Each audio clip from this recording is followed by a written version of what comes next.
আসসালামু আলাইকুম। আজ শুক্রবার ২৪শে মাঘ, ৭ই শ্রাবণ, ৭ই ফেব্রুয়ারি।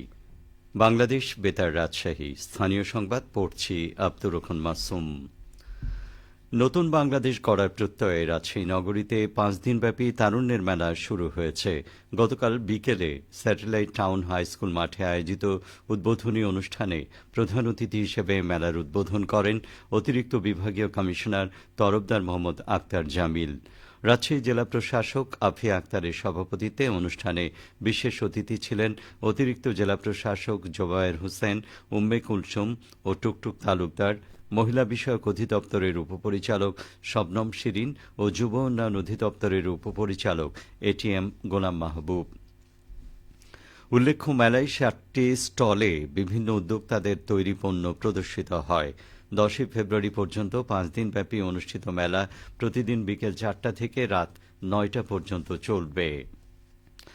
আওয়ামী লীগের সভাপতি মণ্ডলীর সদস্য রাজশাহী সিটি কর্পোরেশনের সাবেক মেয়র এএইচএম খায়রুজ্জামান লিটনের বাসভবন ভেঙে ফেলেছে বিক্ষুব্ধ ছাত্র জনতা। গত রাত ১১টার দিকে এসকেভেটর দিয়ে বাড়িটি ভেঙে ফেলার কাজ শুরু হয়। খায়রুজ্জামান লিটনের তিনতলা বাড়িটি নগরীর উপশহরে। বাড়িটি ভেঙে ফেলার সময় সেখানে বিক্ষুব্ধ ছাত্র জনতাকে দেখা গেছে। তারা বলছেন, দুর্নীতির টাকায় গড়া বাড়িটি তাই পুরোপুরি গুড়িয়ে দেয়া হচ্ছে। এদিকে নওগাঁয় ফ্যাসিবাদের স্মৃতিচিহ্ন মুছে ফেলতে জেলা আওয়ামী লীগের ৭তলা কার্যালয় ভাঙচুর করেছে বৈষম্য বিরোধী ছাত্র জনতা। গতকাল বিকেলে ছাত্র জনতা শহরের সরিষাহাটির মোড়ে জড়ো হয়। পরে শেখ মুজিবুর রহমান ও পলাতক সাবেক প্রধানমন্ত্রী শেখ হাসিনার প্রতিকৃতি ভেঙে দেয়। এরপর বুলডোজার দিয়ে জেলা আওয়ামী লীগ কার্যালয় ভাঙচুর করা হয়। সন্ধ্যায় শহরের পোস্ট অফিস পাড়ায় সাবেক খাদ্যমন্ত্রী সাধনচন্দ্র মজুমদারের বাড়িতে বুলডোজার দিয়ে ভাঙচুর করে আগুন ধরিয়ে দেয়া হয়। এ সময় পলাতক শেখ হাসিনাকে দেশে ফিরিয়ে এনে বিচারের দাবি করেন বিক্ষুব্ধ ছাত্র জনতা।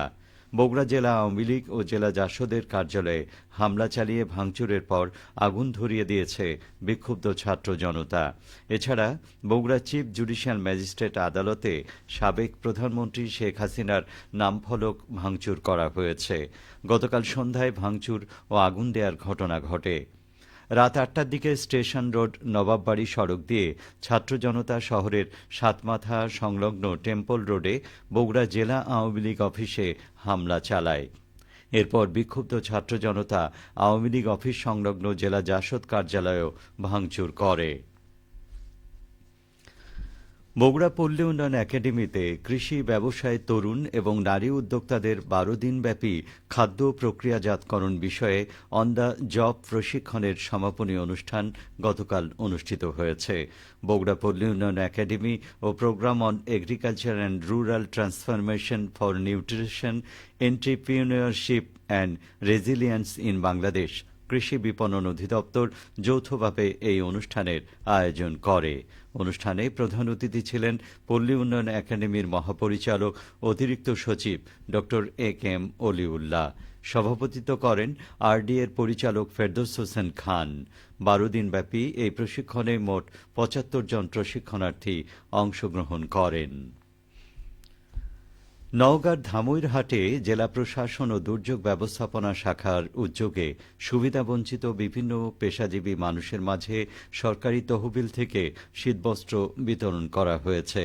গতকাল বিকেলে উপজেলা পরিষদ হলরুমে বিতরণ অনুষ্ঠানে প্রধান অতিথি ছিলেন জেলা প্রশাসক মোহাম্মদ আবদুল আউয়াল। অনুষ্ঠানে উপজেলার মৎস্যজীবী প্রতিবন্ধী নাপিত কুমার কামার মাহালি ও পরিচ্ছন্নতা কর্মী ১৪০ জন মানুষকে একটি করে শীতবস্ত্র বিতরণ করা হয়। এ সময় উপজেলা নির্বাহী কর্মকর্তা মোহাম্মদ মোস্তাফিজুর রহমান, উপজেলা কৃষি কর্মকর্তা মোহাম্মদ তৌফিক আল জুবায়ের, প্রাণী সম্পদ কর্মকর্তা ডা মোহাম্মদ ওয়াজেদ আলী উপস্থিত ছিলেন। সংখ্যাগরিষ্ঠ কৃষক জনগোষ্ঠীকে সংগঠিত করার লক্ষ্যে সারা দেশে ৩ মাসব্যাপী কর্মসূচির অংশ হিসেবে নওগাঁর মান্দায় কৃষক দলের সমাবেশ অনুষ্ঠিত হয়েছে। গতকাল বিকেলে উপজেলার কসব ইউনিয়নের পলাশবাড়ী সরকারি প্রাথমিক বিদ্যালয় মাঠে সমাবেশে প্রধান অতিথি ছিলেন মান্দা উপজেলা বিএনপির সাবেক সভাপতি মোখলেসুর রহমান মকে। কসব ইউনিয়ন কৃষক দলের সভাপতি মোজাম্মেল হকের সভাপতিত্বে সমাবেশে উপজেলা বিএনপির সাবেক সাধারণ সম্পাদক ডা ইকরামুল বারী টিপু, মান্দা উপজেলা কৃষক দলের সদস্য সচিব এজানুর রহমান, যুগ্ম আহ্বায়ক মলয় কুমার ঘোষ বক্তব্য প্রদান করেন। নাটোর জেলা পুলিশের মাসিক কল্যাণ সভা অনুষ্ঠিত হয়েছে।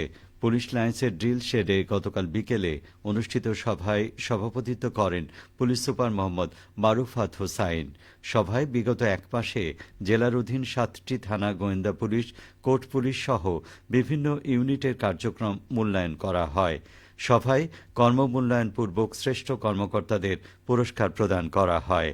সভায় নবাগত পুলিশ সুপার মোহাম্মদ আমজাদ হোসাইন, অতিরিক্ত পুলিশ সুপার মোহাম্মদ শরীফুল ইসলাম, একরামুল হক, নাটোর সার্কেলের অতিরিক্ত পুলিশ সুপার মাহমুদা শারমিন নেলি অন্যান্যের মধ্যে উপস্থিত ছিলেন। সবশেষে আবহাওয়া। আজ সকাল ৬টায় রাজশাহীতে তাপমাত্রা ছিল ১১.৬ ডিগ্রি সেলসিয়াস। সে সময় বাতাসে আর্দ্রতার পরিমাণ ছিল ৮৭%। রাজশাহী ও পার্শ্ববর্তী এলাকায় আজ সূর্যোদয় হয়েছে ভোর ৬টা ৪৪ মিনিটে, সূর্যাস্ত সন্ধে ৫টা ৫৪ মিনিটে। সংবাদ শেষ হল। আমাদের পরবর্তী স্থানীয় সংবাদ দুপুর ১২টা ১০ মিনিটে।